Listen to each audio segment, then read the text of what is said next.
Alrighty, so up next we have our suitcase carry. Much like the farmer's carry, only this time, as it sounds, it's a suitcase. So we're walking with one weight in our hand, in this case the kettlebells. With our suitcase carry, guys, what we're now working on is our cross lateral stabilizers or our oblique sling. So we want to make sure a couple of things here. First of all, we don't want to go too heavy. So when we're carrying, we're starting to shoot out with the hips one way or the other. We want to make sure that we pick a good weight where we can stay locked on, where we can stay square, and we're able, and what I mean by square is not letting those hips shoot out to one side or we're having to counterbalance a whole lot.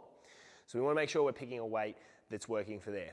Now with this, it's not like your typical ab exercise where you're going to feel it lock on and really start to burn. This is a very subtle exercise. What it's teaching us is to become more functional and stable, okay? So this is an exercise that will progress over time, but we're not going to feel that same burn, say if we were doing abs or doing a plank or something. So we need to keep that in mind as well. So once we take the weight up, we want to make sure, just like our farmer's carry, we're locking that core on. So we're trying to brace through rec abdom, through the TA, make sure the obliques are all locked on. We want to make sure that both shoulders and lats are set on and down.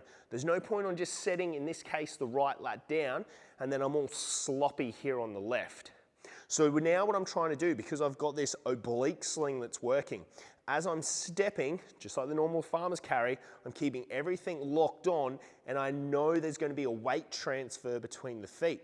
So I'm not trying to counterbalance that. I just want to stay locked on as I'm walking. And it's as simple as that, guys. It's like just carrying a suitcase. So we're going to be walking, everything's locked on, nice and tight. Of course, if you are using a heavier weight, feel free to counterbalance by setting that shoulder down, lat on, and pushing this hand down towards the ground. We don't want it to be so heavy that we're almost walking out with the arm towards almost horizontal from the shoulder. We just want to make sure that this is a load where we can start to feel it working. And of course, once you've hit your end range, switch hands, do the other side. So this is a unilateral exercise, guys.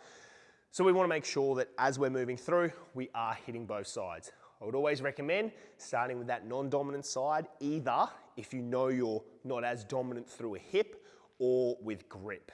Okay, so that's our suitcase carry.